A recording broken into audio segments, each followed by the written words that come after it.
Corrupção. Como a igreja deve se comportar diante desse mal? O objetivo desse estudo, é trazer a reflexão sobre os ensinamentos deixados na palavra de Deus e como nós, cristãos, devemos nos comportar diante da corrupção em nosso dia a dia. E como a igreja deve se comportar diante desse mal. O objetivo do estudo é trazer ensinamentos, para que a gente possa refletir, que foram deixados na palavra de Deus, de como nós cristãos devemos nos comportar diante da corrupção que está presente no nosso dia a dia. E tem um versículo aqui de referência que está em Isaías, capítulo 1, versículo 4, que diz assim: ai desta nação pecaminosa, povo carregado de iniquidade, raça de malignos, filhos corruptores, abandonaram o Senhor, blasfemaram do Santo de Israel e voltaram para trás. Eu trouxe aqui para vocês um salmo, que é um salmo muito bonito e que vai nos acompanhar durante esse estudo, é o Salmo 15, que diz assim: Senhor, quem habitará no teu tabernáculo? Quem morará no teu santo monte? Aquele que vive com integridade, que pratica a justiça e de coração fala a verdade. Aquele que não difama com a sua língua, nem faz mal ao seu próximo, nem lança injúria contra o seu vizinho. Aquele que a seus olhos tem por desprezível ao que merece reprovação, mas honra os que temem ao Senhor. Aquele que jura e cumpre o que prometeu, mesmo com prejuízo próprio. Aquele que não empresta seu dinheiro com usura, nem recebe peitas contra o inocente. Quem faz isto nunca será abalado. Então, o que é corrupção? Corrupção, ela é uma palavra originária do latim corruptus, que significa quebrado em pedaços. Corrupção é todo comportamento que mancha, que macula o que é certo, o que é correto e que fere princípios. É praticado de forma ilícita, com o objetivo de obter vantagens, visando interesses pessoais, em detrimento do bem coletivo. Aí, fazendo um parênteses, eu gostaria de perguntar para vocês, aí quem quiser responder rapidinho, para a gente não se estender muito. Vocês sabem que tem um índice, que mede-se a corrupção mundial nos países, em todos os países. Vocês têm ideia de qual lugar o Brasil se encontra no índice de corrupção mundial? Primeiro. Quem que falou? A Drica? É. Então, alguém mais arrisca?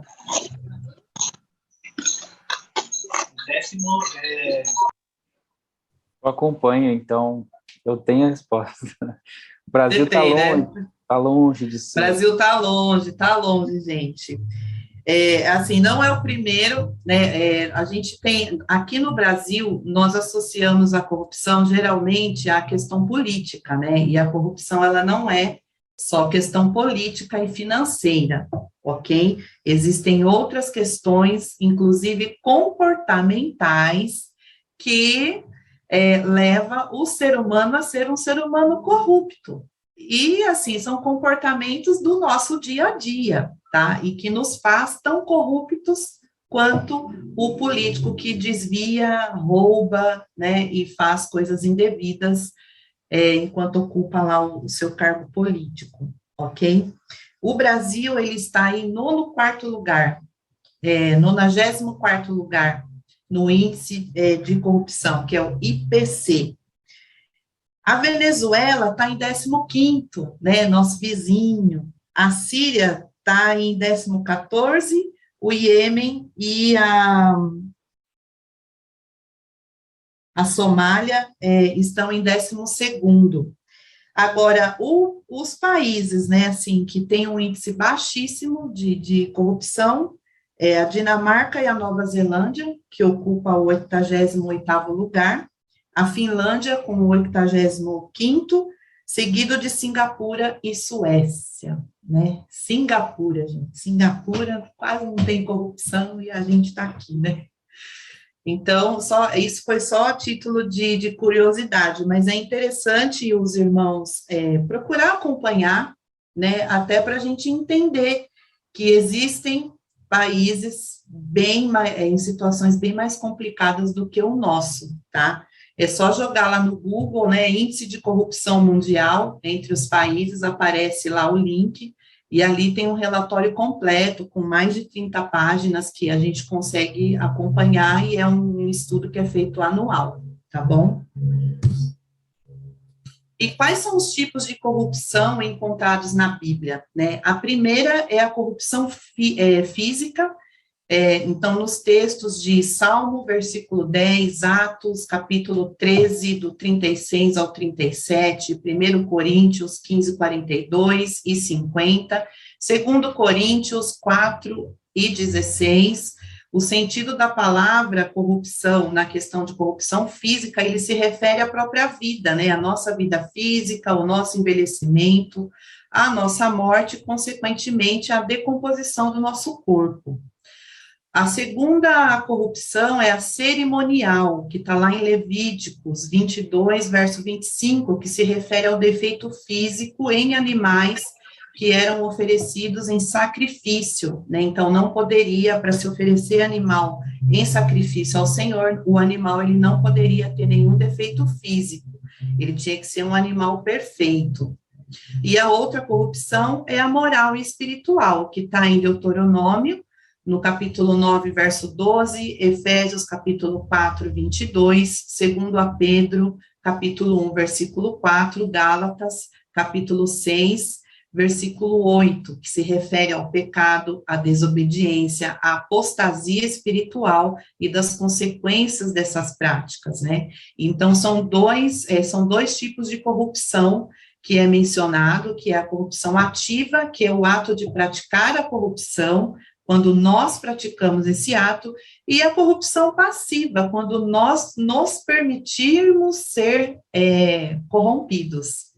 Então, aí já vai um alerta para a gente, porque às vezes tem situações que se apresentam na nossa vida, e se a gente não tiver discernimento, não tiver clareza do que está acontecendo, a gente acaba se deixando ser corrompido por alguma questão, por alguma situação. E nos dias atuais, né, como eu já falei no começo, nós associamos muito a corrupção à política, né, que é o desvio do dinheiro público, a troca de favores, a lavagem de dinheiro. Mas será que são só os políticos que praticam esse ato imoral da corrupção? Será que são só eles? Então, quem são os verdadeiros corruptos? Isso é algo que nos leva a refletir. Porque, como eu falei antes, tem alguns comportamentos que faz parte aí do nosso dia a dia e que, se a gente não toma cuidado, a gente acaba praticando a corrupção. Então, vamos aí a algum deles, né? Não pagar impostos. Aqui não, eu esqueci de colocar, mas eu ia colocar, Fernando, a questão de não emitir nota fiscal, né? Quando a gente presta serviço para quem é prestador de serviço, né? Então, aí, quando a gente não presta um serviço e não emite a nota fiscal, nós estamos sonegando imposto, né? Então, e dai a César o que é de César, né? Se a gente tem que emitir a nota fiscal e pagar o imposto, façamos isso. Cobrar juros exorbitantes, né? Quando se empresta dinheiro. Mentir é um ato de corrupção. Querer levar vantagem em tudo também é um ato de corrupção. Desrespeitar o direito alheio, ocupar vagas preferenciais. É só um pouquinho, só 2 minutinhos, só vou ali pegar um negocinho, vai lá, estaciona na vaga do deficiente, na vaga do idoso, né? Sentar-se em vagas reservadas para grávidas, idosos e pessoas com deficiências, subornar, né? Às vezes, assim, eu vejo algumas coisas assim, aqui na avenida mesmo onde eu moro, né? Tem alguns vizinhos que querem colocar alguns itens para o lixo que não é para esse lixeiro normal de rua levar, né? Aí o que que eles fazem? Oferecem um valor, né? Um dinheirinho ali. Ah, será que você não pode levar, tal? Parece uma coisa boba, né, irmãos? Não parece? Parece uma coisa muito boba, mas é um ato de corrupção. É você subornar um funcionário de uma empresa terceirizada para fazer algo que não é permitido fazer. Entende? Ô, É um ato Sidney, de corrupção. Oi. posso fazer um comentário? Você falou isso, eu lembrei de uma coisa. Sim, sim. A minha mãe estava comentando, porque ela comprou uma casa lá e estava com problema de ligar a água, não estava conseguindo. Ela foi ver na Sabesp. Peraí. Ah, liguei a câmera sem querer. Então, aí ela foi ver, estava vendo o negócio e estava difícil, né, de resolver na Sabesp. Aí ela falou assim, aí ia demorar uns 10 dias ou até mais. Aí ela falou assim, eu lembrei que o fulano lá tinha um conhecido na Sabesp, aí conversei com ele e falei assim, vem com o seu fulano, que qualquer coisa eu dou uma caixinha para ele. Entendeu? Igual que você acabou de falar agora. Aí ela falou assim, aí eu falei que dava uns R$ 100 para ele lá ligar. Aí o homem foi lá, conversou com ele e tal, falou, e ele falou assim, deixa Maria, eu tava te devendo dinheiro mesmo, então eu dou esses R$ 100 para ele. Aí ficou elas por elas, ela falou. Aí, só que o homem tava devendo R$ 500 para ela. Aí ou seja, você pagou R$ 500 para você ligar a sua água, não é? Não, não foi, é porque o homem não ia me dar esse dinheiro. Tá, você deixou elas para elas, então praticamente você pagou R$ 500 pro homem ligar sua água no mesmo dia. Aí você falou desse negócio de dar um dinheiro, né? Às vezes a pessoa paga até caro Paga. para burlar o sistema, né? Exatamente, exatamente. E tem várias outras situações, né, Drica? Isso acontece muito no INSS, principalmente para pessoas que estão esperando receber benefícios, fazer perícia, passar em consultas ou fazer exames, que a gente sabe que pelo SUS demora muito mais, né? Assim, a fila é extensa de espera. Então, aí conhece um ali, outro aqui, e acaba que, assim, a pessoa vai cortando caminho, né? Tudo bem, é uma questão de saúde, é uma questão de benefício, mas, gente, cristão não deve encurtar caminho. O cristão, ele tem que percorrer mesmo a estrada, a caminhada, né? Pedir graça ao Senhor para que Deus mova o que tem que mover do caminho, trabalhe nos corações, mas assim, não ir pelo lado de cortar o caminho, né? De praticar um ato de suborno para conseguir algo em benefício próprio.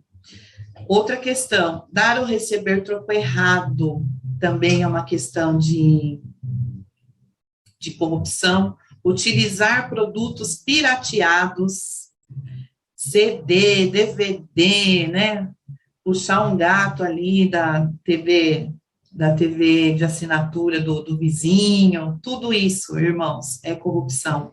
Jogar lixo em locais proibidos, enganar na hora de vender, tudo isso é ato de corrupção. Outra questão que eu esqueci de acabar colocando aqui em entrevistas de empregos, irmãos. Isso eu já peguei vários, porque eu trabalhei algum tempo com recrutamento e seleção, a pessoa colocar no currículo habilidades, competências, experiências que ela não tem para conseguir um emprego, ou até mesmo mentir na hora da entrevista, falar que tem aquela experiência, que sabe fazer determinada coisa para conseguir o trabalho, e depois, quando ela acaba conseguindo ali aquela vaga, depois de um tempo, a mentira, ela não prevalece por muito tempo, né? Então, fica até feio para o cristão, mas isso também é algo que acontece muito. Falar que tem uma experiência que não tem para conseguir uma vaga de emprego. Posso dar um outro exemplo, né, que não está aí? Pode sim, claro. Em 2012, 2013, mais ou menos, eu estava num dilema com alguns irmãos de um determinado ministério sobre comprar mercadorias no trem, né? Então, há quem defenda, né? Nós temos muitas crianças trabalhando. Isso é uma forma de trabalho infantil que é ilegal, Infantil. além de ser um comércio ilegal. Então, você tem Exato. essas frentes. Por outro lado, você tem outra frente, que é a questão da necessidade que essas pessoas estão passando e, por isso, estão se submetendo a essa condição. E o grande dilema da época era: o que é corretamente cristão, biblicamente aceitável? Eu comprar a mercadoria para ajudar essas pessoas, ou eu não comprar por questão da legislação? Então, eu queria trazer esse ponto, irmãos, que um princípio não deve ser justificativa para ferir o outro. Isso deve ser... É muito comum para quem trabalha, por exemplo, com legislação, para quem trabalha com auditoria. Muitas vezes você vê dois requisitos ali que eles se embolam. Nesse caso, você vai ter que seguir sempre o critério mais rígido, mais rigoroso. Então, ajudar alguém que está numa situação de dificuldade não deve passar à frente das obrigações Dos princípios. do princípio da legislação que você deve cumprir como cidadão, que é o quê? Não incentivar o comércio ilegal, não incentivar o trabalho infantil. Eu sei que Exatamente. talvez alguns de vocês nem concordem com isso, mas isso também é uma forma de corrupção. Porque que motivos normalmente as pessoas têm para comprar mercadorias em transporte público? Mais barato. E isso é o quê? Ou seja, levar vantagem. Corrupção, vantagem, finanças, etc. Exatamente. É levar vantagem. Ótima contribuição, Fernando. Isso essa questão de comprar, né? Não é só no trem, não, ambulante em geral. Né, assim, aquelas pessoas que ficam, que vendem mercadoria fora do que a legislação permite, né, do que a lei permite, do que é a prática comercial, toda mercadoria comercializada fora dessas diretrizes é um ato de corrupção e fere valores e princípios cristãos, inclusive. Né? Então, assim, isso é um assunto polêmico. Então, eu sou da seguinte opinião: se você quer ajudar alguém, se você quer ajudar a pessoa que está ali vendendo no trem, e comprar aquele produto é um ato de corrupção, né? Assim, não é só para o cristão, é um ato de corrupção para todo mundo. Para nós cristãos é mais sério porque nós somos conhecedores da palavra. Quem não conhece a palavra está na ignorância, mas quem conhece a palavra não está na ignorância, ok? Então, se você quer ajudar alguém, contribua de uma outra forma. Contribua de uma outra forma, assim, doe um valor para ele, né? Assim, contribua de uma outra forma. E é um assunto polêmico mesmo, né? É um assunto bem polêmico. E a Bíblia nos traz alguns exemplos, né, de homens corruptos ao longo da história. Então, nós temos o caso de Ananias e Safira, que está lá em Atos, capítulo 5, do verso 1 ao 11. Nós temos o caso dos gibeonitas, que tentaram enganar Josué para fazer aliança com ele, que está lá em Josué, do 3 ao 6. Nós temos o caso dos filisteus, né, que toda a vida perseguiu o povo de Israel, que está em Juízes 16, 4 e 5. Tem o caso do rei Asa, que está em 1 Reis, capítulo 15, do verso 18 ao 20. Temos o Judas Iscariotes, né? Quem não conhece Judas, que está lá em Lucas, capítulo 22, do versículo 3 ao 6. Temos mais aqui, os príncipes dos sacerdotes, que está em Mateus 28, do versículo 11 ao 15. Os filhos de Samuel, que tinham caráter totalmente diferente do pai. Né, quando eu estava fazendo os slides, eu fiquei pensando, né, Samuel, que teve, assim, uma história tão linda, né, assim, o próprio nascimento de Samuel, né, assim, a forma como ele veio ao mundo através de um milagre, de uma bênção de Deus, assim, um homem usado por Deus extremamente, e os filhos foram corruptos, né? E está lá em 1 Samuel 8:13. Temos Simeão, o mágico, que está em Atos, capítulo 8, do 18 ao 21. Amã, que está em Esther, capítulo 3, do versículo 7 ao 11. E os religiosos que mentiram contra Estevão, que está em Atos, capítulo 6, versículo 9 até o 14. Então, tem mais casos, né, na Bíblia. Esses são alguns, eu acredito que os mais conhecidos, mas quando a gente pega a palavra, né, a Bíblia, para estudar, para ler mesmo, a gente ali, durante todo o tempo, houve atos de corrupção, incluindo dentro do próprio povo de Israel, né, que se deixava se corromper até por outros deuses, né, assim, provocando ali a ira de Deus mesmo, né. Ô, Neia, esses slides mostram para gente que a corrupção vai desde um governo até dentro da própria igreja.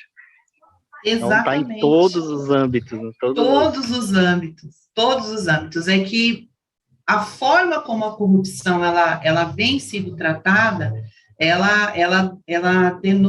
denota que acontece só no meio político, e não é, né, assim, é no meio religioso, é no meio emocional, assim, tem pessoas que têm emoções corrompidas, sentimentos corrompidos, né, então não é só na questão da política, não, no meio da igreja tem também, né, no nosso dia a dia, existem muitos atos de corrupção, não é só no meio político e nem só relacionado a dinheiro, porém, assim, no entanto, a corrupção e o dinheiro são amigos inseparáveis, né? Onde tem corrupção, tem dinheiro envolvido, é o que a gente vai ver agora. Então, geralmente, os casos de corrupção envolvem dinheiro e obtenção de alguma vantagem. No Salmo 15, Davi menciona duas práticas corruptas comuns na época e também nos dias atuais. Alguém arrisca dizer quais são as duas práticas que Davi mencionou lá no meio, no Salmo 15, versículo 5, e que ainda permanecem nos nossos dias de hoje? Alguém arrisca dizer?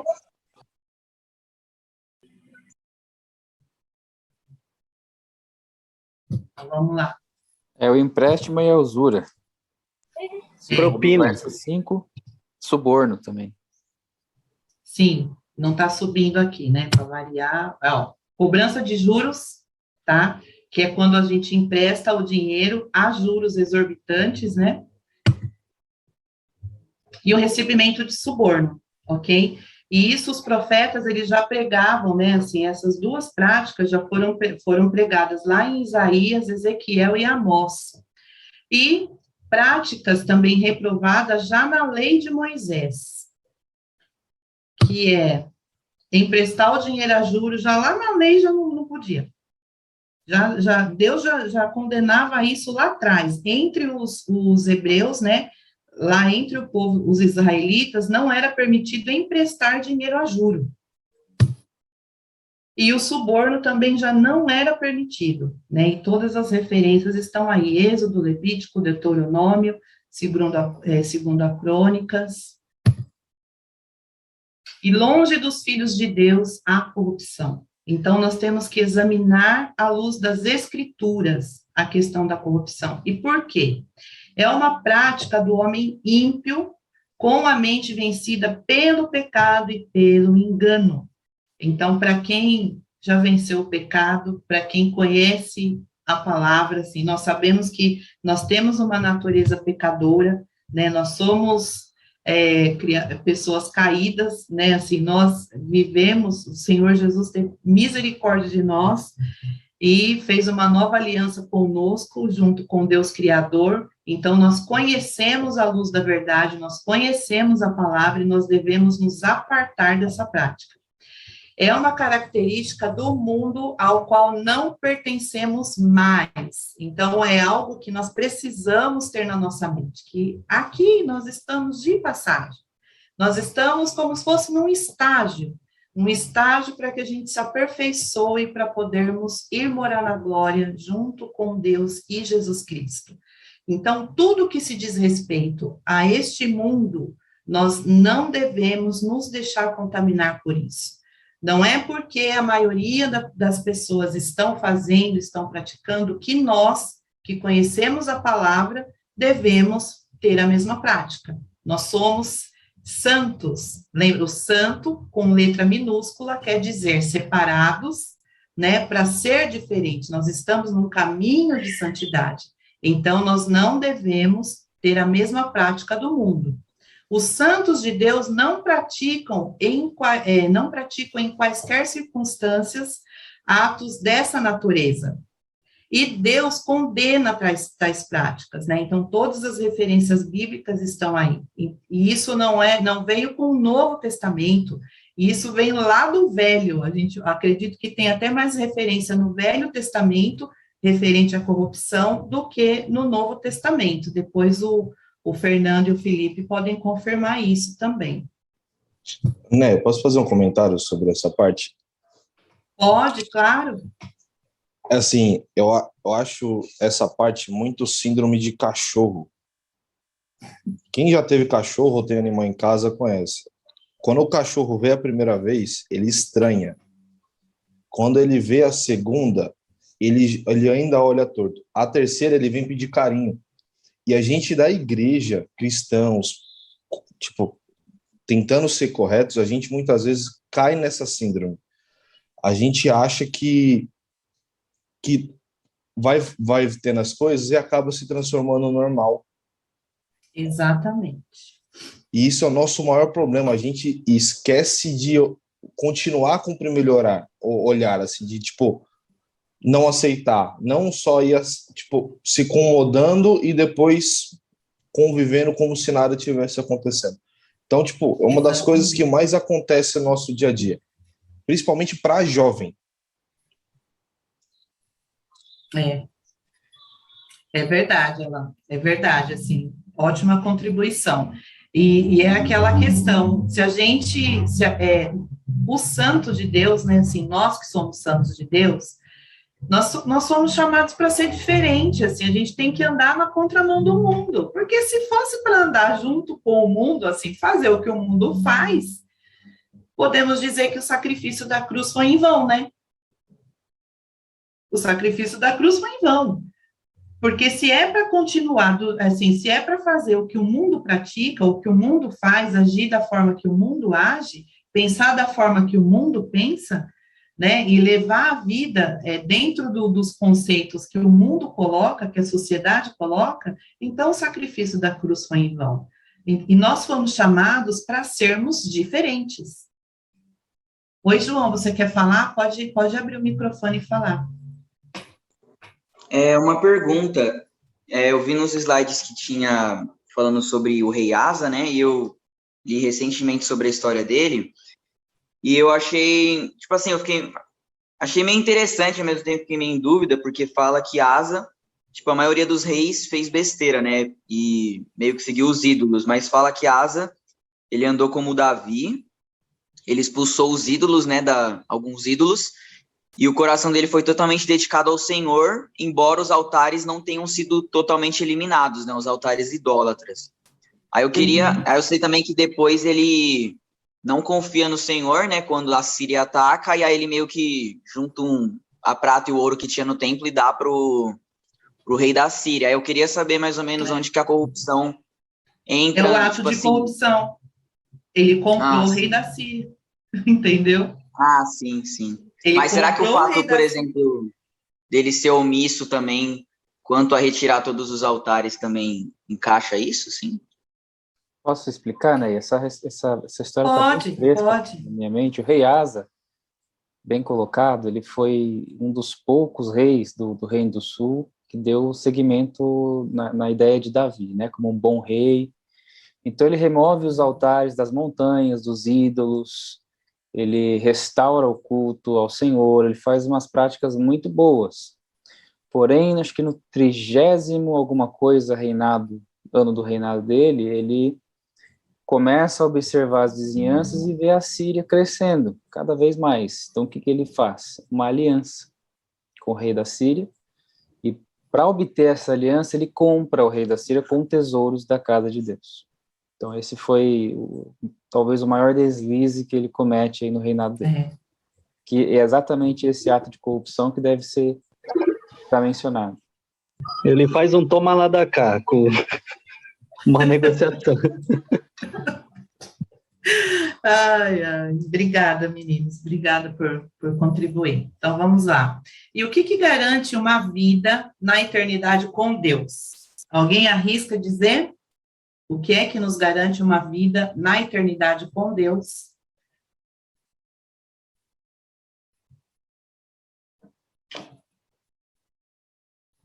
Estou falando demais. A sinceridade. A sinceridade. Então, nós temos que ser sinceros. E a sinceridade, assim, sinceridade. A sinceridade, ela começa com nós mesmos, né? Então, assim, seja sincero com você, para você poder ser sincero com o outro. E isso diz respeito a sentimentos, a comportamentos, atitudes, ser sinceros mesmo, né? Não tentar, como minha avó dizia, tapar o sol com a peneira. Assim, é você falar uma coisa na frente da pessoa, né? E depois que a pessoa sai de perto de você, você mudar a sua opinião, o seu conceito sobre determinada situação, ou até sobre a própria pessoa, né, onde há ali o envolvimento de duas ou mais partes. Então, é ser sincero. A palavra do cristão é sim, sim, não, não. Né? É difícil? É difícil. Tem gente que não vai gostar, que vai fazer biquinho, até virar a cara para você. Mas aí, a responsabilidade é nossa. Porque nós sabemos onde nós queremos entrar, com quem nós queremos estar. Eu quero entrar no céu e eu quero viver uma vida na eternidade com Deus. Então, aí eu faço a minha escolha, né? A honestidade, nas mesmas esferas. Seja honesto com você mesmo, com seus sentimentos, com seus sonhos, com as pessoas que estão convivendo ao seu lado, na empresa onde você trabalha, o trabalho que você realiza, né, sendo autônomo, empresário, seja honesto nos seus estudos, seja honesto com você, para você poder ser honesto com os outros. Se eu não sou sincera comigo, se eu não sou honesta comigo, eu não consigo ser honesta com mais ninguém.